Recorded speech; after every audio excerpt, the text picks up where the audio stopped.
যে ব্যক্তি 30টা রোজা রাখার পরে শাওয়াল মাসে এসে 6টা রোজা রাখবে, সে যেন পুরা বছর রোজা রাখলো। সুবহানাল্লাহ। বিশ্বনবী জনাব মুহাম্মদ রাসূলুল্লাহ সাল্লাল্লাহু আলাইহি ওয়াসাল্লামের একটা হাদিস, সহিহ মুসলিম 2648 নম্বর হাদিস, عن أبي أيوب الأنصاري رضي الله عنه أنه حدثه أن رسول الله صلى الله عليه وسلم قال من صام رمضان ثم أتبعه 6 من شوال كان كصيام الدهر. হযরত আবু আইয়ুব আনসারী রাদিয়াল্লাহু তাআলা আনহু থেকে বর্ণিত, বিশ্ব নবী মুহাম্মদ রাসূলুল্লাহ সাল্লাল্লাহু আলাইহি ওয়াসাল্লাম বলেন, মান সামা রমাদান, যারা রমাদানুল কারীমের 30টা রোজা রাখলো, সুম্মা আতবাহু 6 মিন শাওয়াল, আর শাওয়াল মাসে এসে আরো 6টা রোজা রাখলো, আল্লাহর নবী বলেন কানা কাসিয়ামিদ দাহারি, সেজন্য পুরোটা বছর রোজা রাখলো, সেজন্য পুরা বছর রোজা রাখলো। সুবহানাল্লাহ। কিভাবে বছর? উলামায়ে কেরাম একটা হিসাব করে দেখেছেন। সূরাতুল আনআমে আল্লাহ রাব্বুল আলামিন বলেন, من جاء بالحسنة فله 10 أمثالها. আল্লাহ রাব্বুল আলামিন বলেন, আমার যে কোনো একজন বান্দা যদি একটা ভালো কাজ করে, একটা পুণ্যের কাজ করে, একটা ইবাদত করে, আল্লাহ রাব্বুল আলামিন ওই ভালো কাজকে 10 গুণ বৃদ্ধি করে দেয়। কেউ যদি একটা ভালো কাজ করে, আল্লাহ পাক মান জাআ বিল হাসানাতি ফালাহু 10 আমসালিহা, একটা পুণ্যের কাজ যদি সে করে, আল্লাহ রাব্বুল আলামিন ওই ভালো কাজকে 10 গুণ করে বৃদ্ধি করে দেয়। সুবহানাল্লাহ। তাহলে আমার ভাইয়ারা, আপনারা বলেন তো, রোজা রাখা খারাপ কাজ নাকি ভালো কাজ? ভালো কাজ। তাহলে আমরা যারা রমজানুল কারীমের 30টা রোজা রেখেছি, এই 30টা রোজার সাথে যদি আমরা যোগ করি 6টা, কয়টা হলো? 36টা। কয়টা হলো? 36টা। 36কে যদি আমরা 10 দিয়ে গুণ দিই, তাহলে 360টা হয়ে যায়। 36কে যদি 10 দিয়ে গুণ দেন, কয়টা হবে? 360। এক বছরে কয় দিন? 360 দিন। সেভাবে ওলামায়ে কেরাম হিসাব করেছেন। সুবহানাল্লাহ। মানে একটা রোজা মানে 10টা, 2টা মানে 20টা, এইভাবে প্রত্যেকটা রোজার বিনিময়ে 10 হিসাব করলে 36টা রোজা যা রাখবে, রমজানুল কারীমের 30টা, শাওয়াল মাসের 6টা, মোট 36টা। 36 ইন্টু 10, 360। সুবহানাল্লাহ। সারা বছর জন্য সে কি রোজা রাখলো। সুবহানাল্লাহ। আমার ভাইয়ারা, ফজিলত কি? এইভাবে 30টা রোজা রাখার পরে শাওয়াল মাসে 6টা রোজা যারা রাখবে, তাদের ফজিলত কি? আরেকটা হাদিস, আল মুজামুল আওসাত লিত-তাবরানী শরীফ 8622 নম্বর হাদিস শরীফে আল্লাহর নবী বলেন, আন ইবনে উমর রাদিয়াল্লাহু তাআলা আনহু قال قال رسول الله صلى الله عليه وسلم من صام رمضان وأتبعه 6 من شوال خرج من ذنوبه كيوم ولدت أمه. حضرت ابن العمر রাদিয়াল্লাহু তাআলা আনহু থেকে বর্ণিত, বিশ্ব নবী মুহাম্মদ রাসূলুল্লাহ সাল্লাল্লাহু আলাইহি ওয়াসাল্লাম বলেছেন, মান সামা রমাদানা ওয়া আতবাহু 6 মিন শাওয়াল, যারা রমজানুল কারীমের 30টা রোজা রাখলো এবং শাওয়াল মাসে এসে ছয়টা রোজা রাখলো, খরাজা মিন যুনুবিহি, তার থেকে ওই বান্দা গুনাহ থেকে এভাবে বের হয়ে যায় কি রকম কায়াউমি ওয়ালাদহু উম্মুহু, গুনাহ থেকে এইভাবে বেঁচে যায়, গুনাহ থেকে এভাবে বের হয়ে যায় যেমন কি একজন শুদ্ধ বাচ্চা ভূমিষ্ঠ হয়ে মায়ের পেট থেকে বের হয়ে এলো। সুবহানাল্লাহ। তাহলে এমনভাবে গুণামুক্ত হয়ে যায় ওই ব্যক্তি কি রকম একজন সদ্য বাচ্চা শিশু যদি মায়ের পেট থেকে আসে ভূমিষ্ঠ হয়, তার যেমন গুনাহ থাকে না, সেইভাবে যে 30টা রোজা রাখলো রমজানুল কারীমের এবং শাওয়াল মাসে আসে 6টা রোজা রাখলো, তার অবস্থা ছোট্ট শিশুর মতো হয়ে যায়। সুবহানাল্লাহ। তার বলে কোনো গুনাহ থাকে না। তাহলে এই 6 রোজার অনেক ফজিলত রয়েছে, এর চেয়ে ফজিলত আর কি হতে পারে? এর চেয়ে ফজিলত আর কিছু হতে পারে না। এই জন্য আমরা 6টা রোজা আমরা কিভাবে রাখবো, কি সিস্টেমে রাখলে আমরা উপকৃত হব, সে সম্পর্কে আমরা জানব। আপনি চাইলে 6টা রোজা লাগাতার রাখতে পারেন, আবার চাইলে আপনি গ্যাপ দিয়েও রাখতে পারেন, কোনো সমস্যা নাই। চাইলে আপনি মাসের শুরুতেও রাখতে পারবেন, মাঝখানেও রাখতে পারবেন, শেষেও রাখতে পারবেন, কোনো সমস্যা নাই। তবে উলামায়ে কেরাম রিসার্চ করে তারা বলেছেন এই রোজাগুলি যদি প্রতি সোমবার, বৃহস্পতিবার এবং প্রতি শাওয়াল মাসের 13, 14, 15 তারিখ রাখতে পারেন মিলাইয়া, তাহলে আপনি আল্লাহর নবী যে প্রতি সপ্তাহে 2টা রোজা রাখতেন এবং আল্লাহর নবী তো 13, 14, 15 তারিখ আরবি মাসে রোজা রাখতেন, সেই সওয়াবে পাবেন। আবার 6টা শাওয়াল মাসের 6 রোজার সওয়াবে পাবেন। সুবহানাল্লাহ। তাহলে আমরা যদি সম্ভব হয় আমরা এই রোজাগুলি প্রতি সপ্তাহে সোমবার, বৃহস্পতিবার 2টা হলে 3 সপ্তাহ শেষ, অথবা এক সপ্তাহে আমরা 2টা রেখেছি আর 4টা আমরা 13, 14, 15 তারিখ মিলাইয়া আর এক সপ্তাহে সোমবার রাখলাম, তাহলে আমরা 6 রোজার সওয়াবে পেলাম, 1 বছরের সওয়াবে পেলাম, আবার আইয়ামে বীজের সওয়াবে পেলাম, আবার আল্লাহর নবী যে প্রতি সোমবার, বৃহস্পতিবার রোজা রাখতেন সেই সওয়াবও একসাথে পেয়ে গেলাম। সুবহানাল্লাহ। এইভাবে আমরা রাখার চেষ্টা করবে। তবে এখানে শর্ত আছে। শর্ত কি?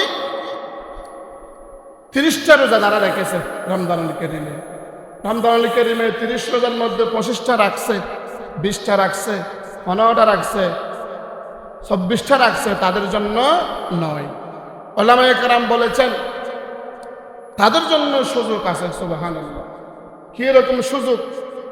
রমজানুল কারীমের যত যে রোজাগুলো বাদ দিয়েছে, ইচ্ছা করে নয়, অনিচ্ছাকৃতভাবে যদি কোনো রোজা বাদ দিয়ে থাকে, সেই রোজাগুলি শাওয়াল মাসে এসে আগে সেইগুলা পূরণ করতে হবে। এরপরে 6 রোজা রাখবে। এরপরে কি রাখবে? 6 রোজা রাখবে। যেমন মা বোনদের হয়ে থাকে, মা বোনদের হয়ে থাকে অনিচ্ছাকৃত পিরিয়ড হলে, মাসিক হলে রোজা রাখতে পারবে না। এই মা বোন যারা 6 রোজা রাখতে চায় তাদেরকে আগে রমজানুল কারীমের যে রোজাগুলি রাখতে পারে নাই সেগুলা রাখতে হবে।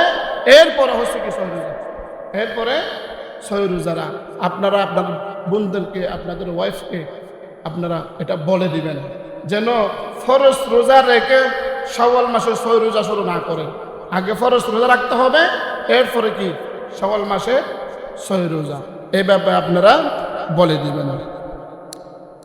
আমার ভাইয়ারা, যে ফজিলতের কথা বলা হয়েছে 6 রোজা, এইগুলা সপ্তাহের সোমবার এবং বৃহস্পতিবার এবং এই মাসের আরবি তারিখ 13, 14, 15 তারিখে রাখলে দ্বিগুণ সওয়াব পাবে। আইয়ামে বীজের সওয়াব পেয়ে যাবে। বিশ্বনবী সোমবার, বৃহস্পতিবার রোজা রাখতেন, এই সওয়াবে পাবে, 6 রোজার সওয়াবে পাবে। এই কথাটা তিরমিজি শরীফের 759 নম্বর হাদিস শরীফে এসেছে। ওয়াকাদ ইস্তাহাব্বা قوم صيام 6 أيام من شوال بهذا الحديث قال ابن مبارك هو حسن ومثل صيام 3 أيام من كل شهر قال ابن مبارك وبراء في بعض الحديث ويلحق هذا الصيام برمضان একদল বিশেষজ্ঞ আলিম এই হাদিসের ভিত্তিতে শাওয়াল মাসের 6 দিন রোজা পালন করাকে মুস্তাহাব মনে করেন। ইমাম ইবনে মুবারক রাহমাতুল্লাহ আলাইহি বলেন প্রতি মাসে 3 দিন রোজা পালনের মতো 6টি রোজাও মুস্তাহাব। ইমাম ইবনে মুবারক আরো বলেন এই 6টি রোজা শাওয়াল মাসের শুরুর দিকে রাখাকে বেশি পছন্দ মনে করেছেন। তিনি আরো বলেছেন শাওয়াল মাসের ভিন্ন ভিন্ন দিনের রোজা পালন করা জায়েজ আছে। আর একটা হাদিস মুহতারাম হাজরিন, যদিও এ বিষয়ে একসাথে কিংবা পৃথকভাবে উভয় পদ্ধতির যে কোনো এক পদ্ধতিতে 6টি রোজা রাখার সুযোগ রয়েছে, তবুও উত্তম হলো 6টি রোজা সুযোগ থাকলে মাসের শুরুতে আদায় করে নেওয়া। কারণ ভালো কাজে অগ্রগামী হওয়া এটাও একটা মুস্তাহাব। ভালো কাজ যত আগে রাখবেন তত ভালো, কারণ মাউতের কোনো গ্যারান্টি নাই। আমার জন্য আমরা এই যারা এখনো শুরু করি নাই, আমরা চেষ্টা করব প্রতি সপ্তাহের সোম এবং বৃহস্পতিবার এবং সামনে 13, 14, 15 তারিখ আছে, এগুলি মিলিয়ে রাখার চেষ্টা করব। আজ যদি সুযোগ না হয়, যার যেভাবে সম্ভব শাওয়াল মাসের ভিতরে 6টা রোজা রাখার আমরা চেষ্টা করব ইনশাআল্লাহ। বিশ্বনবী সাল্লাল্লাহু আলাইহি ওয়াসাল্লামের হাদিস অনুযায়ী যারা রমজানুল কারীমের 30টা রোজা রাখবে এবং শাওয়াল মাসে এসে 6টা রোজা রাখবে, মোট 36টা রোজা রাখবে, 36 গুণ 10 এইভাবে হলে 360 দিন, যেন সে 360 দিনেই প্রত্যেক দিনেই রোজা রাখলো। সুবহানাল্লাহ। ফজিলত কি? সে এমনভাবে সওয়াবের অধিকারী হয়ে যাবে, তার থেকে এমনভাবে গুনাহ ঝরে যাবে, 14 ভূমিষ্ঠ শিশুর মতো নিষ্পাপ হয়ে যাবে। সুবহানাল্লাহ। আমার ভাইয়ারা, এই শাওয়াল মাসে আরেকটা আমল হলো আপনার এই শাওয়াল মাসে বিবাহ করা সুন্নাত। ছেলে মেয়ে উপযুক্ত হলে বিবাহ করা শাওয়াল মাসে যদি সামর্থ্য থাকে, এটা সুন্নত। এই সুন্নতটা আমরা আদায় করার চেষ্টা করব ইনশাআল্লাহ। এই বিয়ের ব্যাপারে আল্লাহ রাব্বুল আলামিন সূরা নূরের 32 নম্বর আয়াতে কারিমায় বলেন, ওয়ানকিহুল আয়ামা মিনকুম ওয়াস-সালিহিন মিন ইবাদিকুম ওয়া ইমাইকুম ইয়াকুনু ফুকারা ইউগনিহিমুল্লাহু মিন ফাদলি ওয়াল্লাহু ওয়াসিউন আলিম। আল্লাহ রাব্বুল আলামিন বলেন, ওয়ানকিহুল আয়ামা, তাদেরকে বিয়ে দিয়ে দাও, তাদেরকে ওয়াস-সালিহিন মিন ইবাদিকুম ওয়া ইমাইকুম, তাদের বিবাহ দাও তোমাদের দাসদের মধ্যে থেকে যারা যোগ্য তাদেরকে বিয়ে দাও।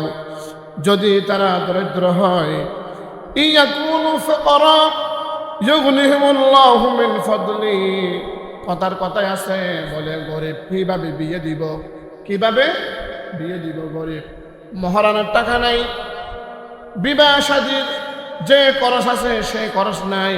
আল্লাহ রাব্বুল আলামিন বলেন, ইয়াকুনু ফুকারা, যদিও তারা গরিব হয়, বিয়ে দেওয়ার পরে তাদেরকে স্বাবলম্বী করা, এটা বলে আল্লাহ রাব্বুল আলামিন বলেন এটা আমার দায়িত্ব। সুবহানাল্লাহ। গরিব হলেও তোমরা বিয়ে দিয়ে দাও, বিয়ে দিলে তাদেরকে স্বাবলম্বী করা এটা আমার দায়িত্ব। সুবহানাল্লাহ। বিশ্বনবী সাল্লাল্লাহু আলাইহি ওয়াসাল্লামের কাছে কোন সাহাবা যখনই আসতেন কোনো অভাব নিয়ে, বলতেন, ইয়া রাসূলুল্লাহ, আমি বেশি অভাবে আছি, আমি কি করব? বিশ্বনবী তাদেরকে বলতেন, তুমি বিবাহ করো। সুবহানাল্লাহ। বিবাহ করলে মানুষের অভাব দূর হয়ে যায়, বিবাহ করলে মানুষের অভাব অনটন দূরীভূত হয়ে যায়। কারণ সেই অভাব অনটন দূর করার দায়িত্ব স্বয়ং আল্লাহ রাব্বুল আলামিন নিয়েছে, সুবহানাল্লাহ। এই জন্য মানুষ নারী পুরুষ যখন বিবাহের যখন সময় হয়ে যায় তাদেরকে বিয়ে দিয়ে দেওয়া এটা ফরজ। বিয়ে কারোর জন্য ফরজ, কারোর জন্য ওয়াজিব, কারোর জন্য সুন্নত, কারোর জন্য হারাম। কারোর জন্য হারাম, ফরজ কারোর জন্য। যে ছেলেটাকে আপনি রাখতে পারতেছেন না, মেয়েদের পিছনে লাইন ধরে আসে না এরকম, তাদের জন্য বিয়ে দেওয়া ফরজ। আবার যৌন সমর্থন আছে, সহায় সম্পদ আছে, বিয়ের বয়স হয়ে গেছে, সে মেয়েদের পিছনে না দৌড়ালেও তার জন্য বিয়ে করা ওয়াজিব, তার জন্য বিয়ে করা ওয়াজিব। আবার শাওয়াল মাসে বিয়ে করা সুন্নত, শাওয়াল মাসে বিয়ে করা সুন্নত। আবার কারো জন্য বিয়ে করা হারাম, যার মধ্যে যৌন শক্তি নাই, যার মধ্যে কি নাই এটা বলতে হবে। যৌনশক্তি নাই আরেকজনের মেয়ে একটা এনে তার কপাল পুড়িয়ে দেওয়া কোনো লাভ আছে? লাভ নাই। ওই সমস্ত মানুষের জন্য বিয়ে করা কি হারাম, বিয়ে করা হারাম। কিন্তু আমাদের দেশে যে অবস্থা, আমরা জেনা ব্যভিচারকে আমরা সহজ করে ফেলেছি, বিবাহকে আমরা কঠিন করে ফেলেছি। কিভাবে? বিবাহ করতে গেলে কাবিন কত দিতে হবে? 20 লাখ, 20 লাখ। স্বর্ণ কত করে এখন? প্রায় 3 লাখ, প্রায় 3 লাখ। এই জন্য স্বর্ণের পিছনে এখন দৌড়াই না, কাবিনের পিছনে দৌড়াই না, আস্তে করে নিয়ে গিয়ে ফেসবুকে দেয়, আছে না নাই? ফেসবুকে দেয় না, পালিয়ে গিয়ে আমরা বিবাহ করে ফেলেছি, আমাদের জন্য চিন্তা করিয়েন না। আমার পিতামাতাকে বলতেছি মামলা টামলা করলে ভালো হবে না, মামলা করলেও আমাদেরকে পাবেন না, আছে না নাই এরকম? এটা ফলাফল হচ্ছে কি, আমরা বিবাহ কঠিন করে ফেলেছি, সমাজের মধ্যে বিবাহ কঠিন হয়ে গেছে। রাজশাহীর দিকে আমার মসজিদে একজন মুয়াজ্জিন আছে, আমার মসজিদে, তার মহারণা হচ্ছে 10,000। কয় হাজার? 10,000। চিন্তা করে দেখেন, তাহলে তাদের ওদিকে বিবাহ একদম সহজ, ওদিকে জেনা বিচার কম। তার মহারণা হচ্ছে 10,000 মাত্র, অথচ তার ওয়াইফ সরকারি হাসপাতালের সিনিয়র নার্স। আমাদের এখানে হলে আমার মেয়ে নার্স, সরকারি চাকরি করে, 50 লাখ টাকা কাবিন দিতে হবে, আছে না নাই এরকম? আমি মেয়েও দিব, সরকারি চাকরিও দিব, কোথা পাইছে এগুলা? এভাবে ধমক দিবে আমাদের এদিকে হলে। কিন্তু আমরা বিবাহকে আমরা অতি কঠিন করে ফেলেছি। জেনা বিচার একদম সহজ, জেনা করলে কোনো কি নাই, বিচার নাই। জিএলে ঢুকালিও জেলের সামনের দরজা দিয়ে ঢুকে পিছনের দরজা দিয়ে বের হয়ে যাবে। এই জন্য এই বাংলাদেশের উপরে জাহাঙ্গীরনগর বিশ্ববিদ্যালয়ে আপনারা জানেন ঘটনা, জেনার 100 সেঞ্চুরি করেছিল, নাউজুবিল্লাহ। এই জন্য আমরা বিবাহকে আমরা সহজ করব। বিবাহকে যদি আমরা সহজ করি, সমাজ থেকে জেনা, ব্যভিচার, অশ্লীলতা এগুলোর সাথে সাথে দুর্বৃত্ত হয়ে যাবে। আর যদি বিবাহকে কঠিন করি, দিন বদিন জেনা ব্যভিচার বাড়বে, দিন বদিন জেনা ব্যভিচার বাড়তেই থাকবে। সেজন্য আমরা বিবাহকে আমরা সহজ করব, কারণ আল্লাহ নিজে বলেছেন ইয়াকুনু ফুকারা ইউগনিহিমুল্লাহু মিন ফাদলি, তোমরা গরিব হলেও তোমরা বিয়ে দিয়ে দাও, তাদেরকে স্বাবলম্বী করার দায়িত্ব আমার। সুবহানাল্লাহ। আমার ভাইয়ার, আমার বন্ধুগণ, শুধু তাই নাই, আল্লাহ রাব্বুল আলামিন সূরাত রুমের 21 নম্বর আয়াতে কারিমায় বলেন, ওয়া মিন আয়াতিহি আন খালাকা লাকুম মিন আনফুসিকুম আজওয়াজা লিতাসকুনু ইলাইহা ওয়া জা'আলা বাইনাকুম মাওয়াদ্দাতাও ওয়া রাহমা। আল্লাহ রাব্বুল আলামিন বলেন, ومن آياته أن خلق لكم من أنفسكم أزواجا, আর তার নির্দেশনা সমূহের মধ্যে রয়েছে যে আমি তোমাদের জন্য তোমাদের মধ্য থেকে তোমাদের স্ত্রীদেরকে সৃষ্টি করেছি। প্রত্যেক স্বামীর বাম পাঁজরের হাড় থেকে তার স্ত্রীকে সৃষ্টি করা হয়েছে। কিভাবে? হযরত আদম আলাইহিস সালামকে যখন সৃষ্টি করা হয়েছে, আদম আলাইহিস সালামের একাকিত্ব ভালো লাগে না, একা একা ভালো লাগে না। আল্লাহ এটা টের ফেলেন, সুবহানাল্লাহ। ও আদম, আমি বুঝতেছি তোমার একা একা ভালো লাগতেছে না, তোমার জন্য একটা আমি সঙ্গিনী বানাবো, সুবহানাল্লাহ। সেই সঙ্গিনীটাকে আল্লাহ রাব্বুল আলামিন আদম আলাইহিস সালামের বাম পাঁজরের হাড় থেকে বানিয়েছেন, সুবহানাল্লাহ। সেইখান থেকে ধারাবাহিকভাবে প্রত্যেক স্বামীর বাম পাঁজরের হাড় থেকে মেয়েদেরকে আল্লাহ রাব্বুল আলামিন বানিয়েছেন, সুবহানাল্লাহ। মেয়েরা হচ্ছে পর্দার জিনিস। এই যে বাম পাঁজরের হাড়, এটা ব্যাখ্যা দিতে গিয়ে এই হাড় থেকে যেহেতু মেয়েদেরকে বানানো হয়েছে, হাড় এটা কোথায় থাকে? এটা কি ভিতরের জিনিস নাকি বাইরের জিনিস? বলেন তো। হাড় এটা ভিতরের জিনিস নাকি বাইরের জিনিস? ভিতরের জিনিস। কি রকম ভিতরে? হাড়ের উপরে 7টা পর্দা আছে। কয়টা? চামড়ার পরে আবার এই ব্যাখ্যাটা আপনারা জ্ঞাত সূরা নিসার প্রথম আয়াতে পাবেন। ইয়া আইয়ুহান নাসু তাকু রাব্বাকুমুল্লাযী খালাকাকুম মিন নাফসিন ওয়াহিদাতিন ওয়া খালাকা মিনহা যাওজাহা। এই আয়াতের তাফসীর করলে এগুলা পাবেন আপনারা। তাহলে এখানেও মিন আনফুসিকুম আজওয়াজা, তোমাদের স্ত্রীকে তোমাদের শরীর থেকে, তোমাদের বাম পাঁজরের হাড় থেকে বানানো হয়েছে তোমাদের জন্য, সুবহানাল্লাহ।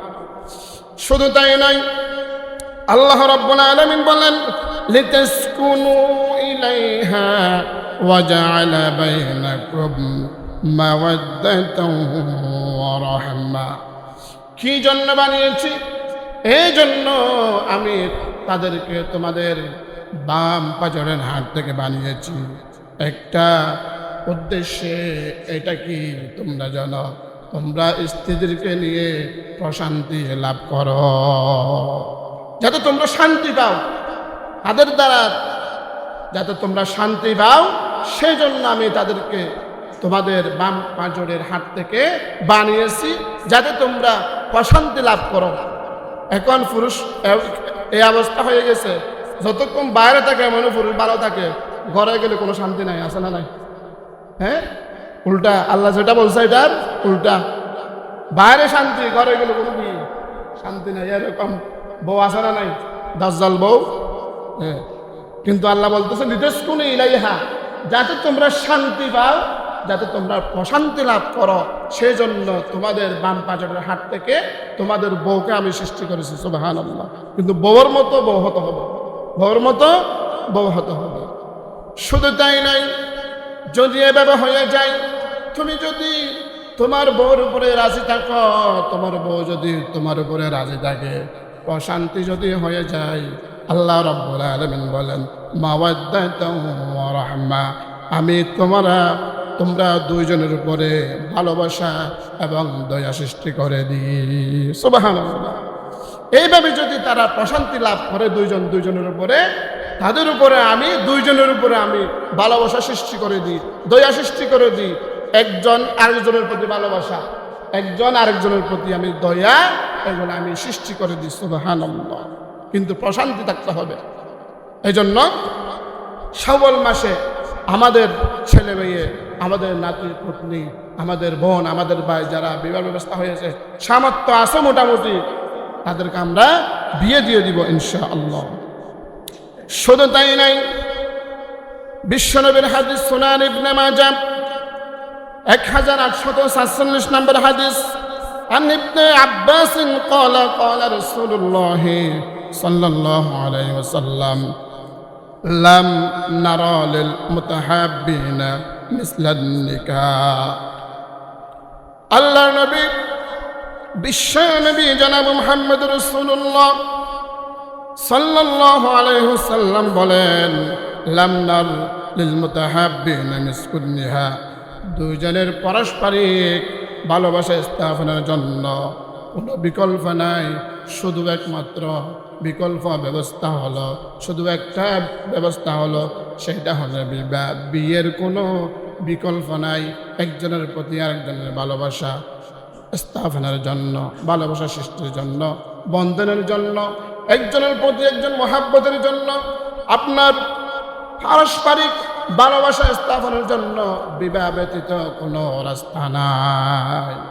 বিবাহ ব্যতীত একজন অপর পুরুষ অপরিচিত ছেলে মেয়ে ভালোবাসা স্থাপনের জন্য, সৌহার্দ্যপূর্ণ স্থাপনের জন্য বিবাহ ব্যতীত অন্য কোনো পন্থা নাই, বিশ্বনবীর হাদিস। এই জন্য ভালোবাসা হবে বিবাহের মাধ্যমে, ভালোবাসা হবে, দয়া মহাব্বত হবে বিবাহের মাধ্যমে, একটা ছেলে একটা মেয়ে, এর আগে কোনো ভালোবাসা নাই। এখন বয়ফ্রেন্ড গার্লফ্রেন্ডে ভরে গেছে, বয়ফ্রেন্ড গার্লফ্রেন্ডে ভরে গেছে, এগুলো সব হারাম, সব জানা। এগুলা আমরা মনে করি একটা ছেলে একটা মেয়ে রাত্রি যাপন করলে একসাথে, এটা জানা। শুধু কি এটা জানা? যারা যে কথা বলতেছে ফোনে, এটা জানা নয়। তারা একজনে একজনের দেখা করতেছে, একসাথে নাস্তা খাচ্ছে, একসাথে ভাত খাচ্ছে, হাত ধরে বেড়াচ্ছে, এটাও কি জানা? সবগুলি জানা। জিনাল আইনুন নজর, চোখে দেখা অপরিচিত কোনো পুরুষ একটা মেয়েকে, তদ্রুপভাবে একটা মেয়ে একটা অপরিচিত ছেলেকে চোখে দেখা, এটাও কি জানা? এটাও জানা। শুধু একটা টাকা, এটা তো জানা, এটা তো বড় জানা, কিন্তু কথা বলা এটাও কি জানা। এখন তো মাধ্যম খুব সহজ, মোবাইল, অ্যান্ড্রয়েড ফোন, যেগুলা কাছে গিয়ে করতে পারে না, এগুলা অডিও ভিডিও কলের মাধ্যমে করে ফেলে। নাউজুবিল্লাহ, সব জানা।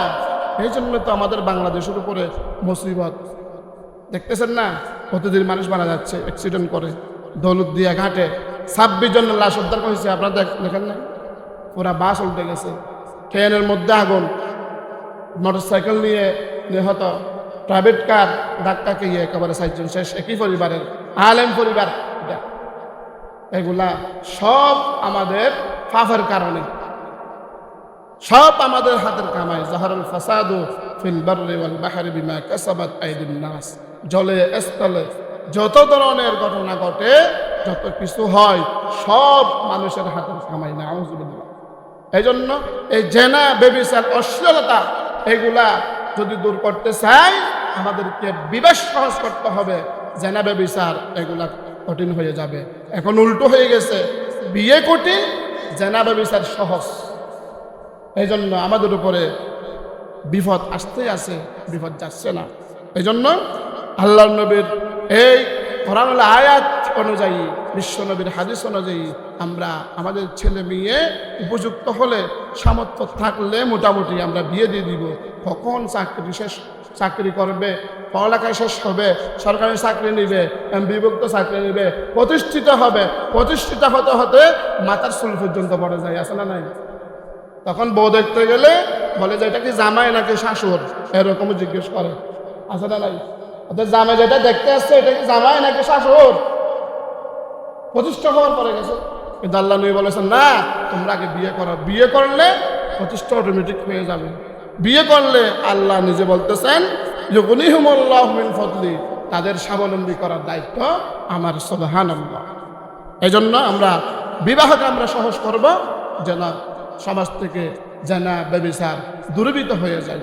সম্মানিত মুসল্লিগণ, আরেকটা হাদিস বিশ্বনবী সাল্লাল্লাহু আলাইহি ওয়াসাল্লাম, ইবনে মাজাহ 1855 নম্বর হাদিস, আন আব্দুল্লাহ ইবনে ওমর রাদিয়াল্লাহু তাআলা আন্না রাসূলুল্লাহ সাল্লাল্লাহু আলাইহি ওয়াসাল্লাম ক্বালা ইন্নামাদ দুনিয়া মাতা' ওয়া লাইসা মিন মাতা'id দুনিয়া শাইউন আফজালু মিনাল মারাআতিস সালিহা।